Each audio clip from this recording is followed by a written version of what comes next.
ಹರೇ ಕೃಷ್ಣ. ಎಲ್ಲ ಕೇಳುಗರಿಗೂ ಭಗವದ್ಗೀತಾ ಅಧ್ಯಯನಕ್ಕೆ ಸ್ವಾಗತ. ಭಗವದ್ಗೀತೆಯ 12ನೇ ಅಧ್ಯಾಯವನ್ನು ಭಕ್ತಿಯೋಗ ಎಂದು ಕರೆಯುತ್ತಾರೆ. ಈ ಅಧ್ಯಾಯದಲ್ಲಿ ಭಗವಂತನು ಭಕ್ತಿಯೋಗವನ್ನು ಪ್ರತಿಯೊಬ್ಬರೂ ಅನುಸರಿಸಲು ಸಾಧ್ಯವಾಗುವಂತಹ ಬೇರೆ ಬೇರೆ ಮಾರ್ಗಗಳನ್ನು ನಮಗೆ ತಿಳಿಸಿಕೊಡುತ್ತಿದ್ದಾನೆ. ಮೊದಲನೆಯದಾಗಿ ಅತಿ ಉತ್ತಮವಾದಂತಹ ಅನನ್ಯ ಭಕ್ತಿಯ ಕುರಿತಾಗಿ ಭಗವಂತನು ತಿಳಿಸಿಕೊಡುತ್ತಾನೆ. ಸದಾಕಾಲವೂ ಭಗವಂತನ ಚಿಂತನೆಯಲ್ಲೇ ತೊಡಗಿರುವಂತಹ ಈ ಭಕ್ತರನ್ನು ಪರಿಶುದ್ಧ ಭಕ್ತರು ಎಂದು ಕರೆಯುತ್ತಾರೆ. ಸದಾಕಾಲವೂ ಭಗವಂತನ ಭಕ್ತಿ ಸೇವೆಯಲ್ಲಿಯೇ ಇವರು ತೊಡಗಿರುತ್ತಾರೆ.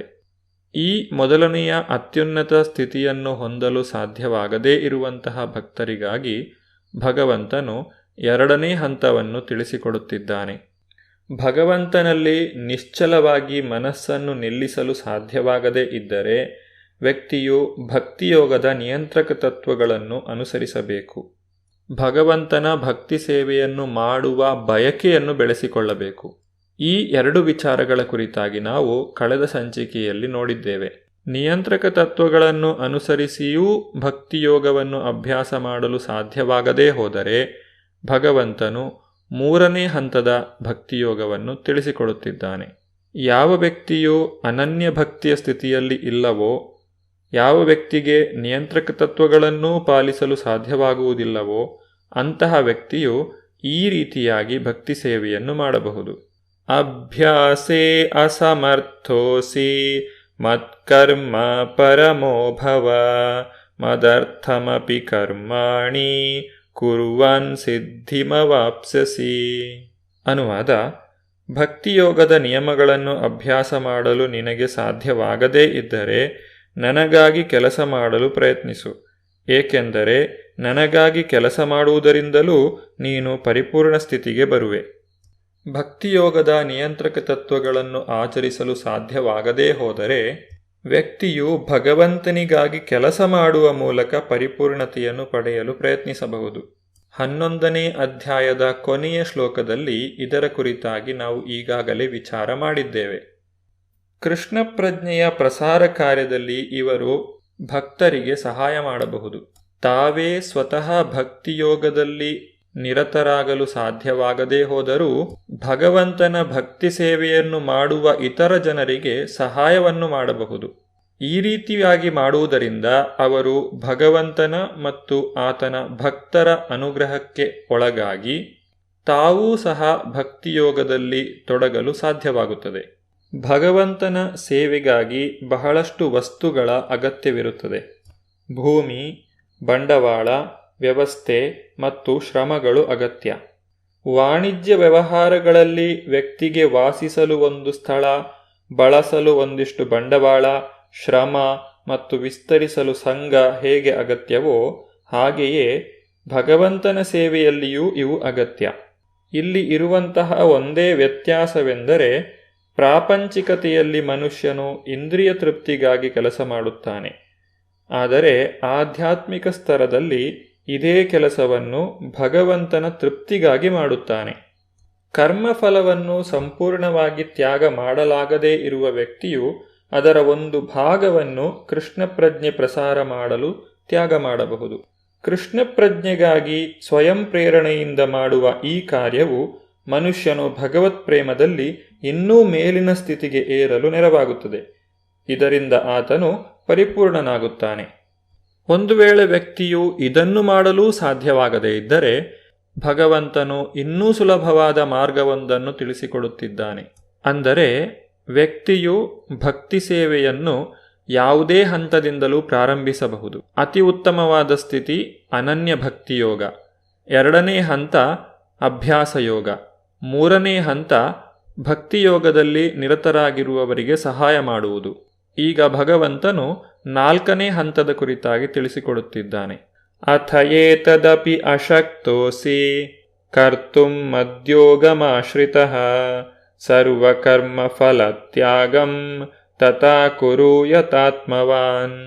ಅನುವಾದ: ನನ್ನ ಪ್ರಜ್ಞೆಯಲ್ಲಿ ಕೆಲಸ ಮಾಡಲು ನಿನಗೆ ಸಾಧ್ಯವಿಲ್ಲದಿದ್ದರೆ ನಿನ್ನ ಎಲ್ಲ ಕರ್ಮಫಲವನ್ನು ತ್ಯಾಗ ಮಾಡಿ ಆತ್ಮಸ್ಥಿತನಾಗಿರಲು ಪ್ರಯತ್ನಿಸು.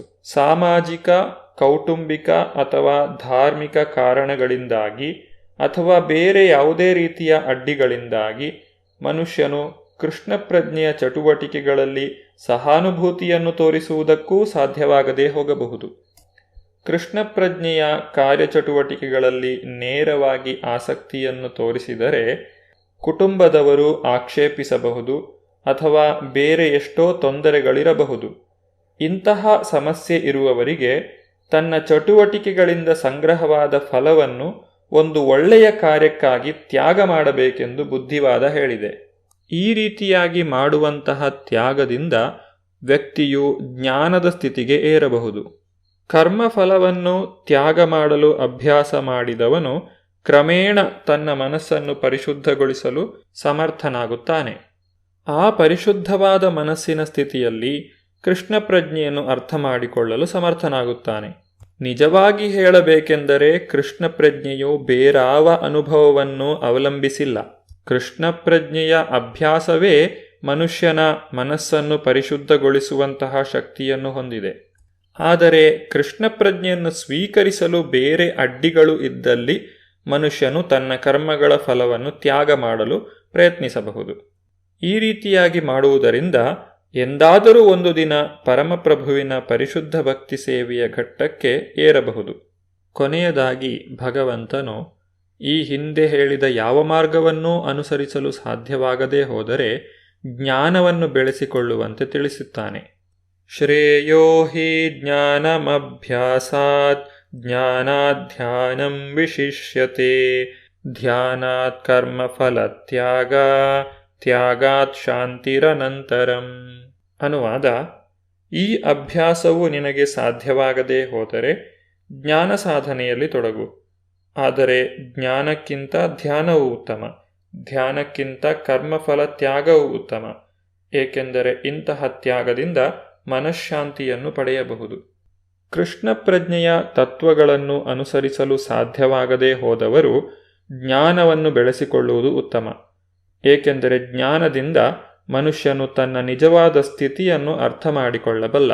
ಕ್ರಮೇಣ ದೇವೋತ್ತಮ ಪರಮಪುರುಷನನ್ನು ಅರ್ಥ ಮಾಡಿಕೊಳ್ಳಲು ಸಾಧ್ಯವಾಗುತ್ತದೆ. ಇಲ್ಲಿ ಭಗವಂತನು ನಮಗೆ ತಿಳಿಸಿರುವ ವಿಷಯಗಳ ಒಟ್ಟು ಸಾರಾಂಶವೆಂದರೆ, ಅತ್ಯುನ್ನತ ಗುರಿಯಾದ ದೇವೋತ್ತಮ ಪರಮಪುರುಷನನ್ನು ಸೇರಲು 2 ಪ್ರಕ್ರಿಯೆಗಳಿವೆ.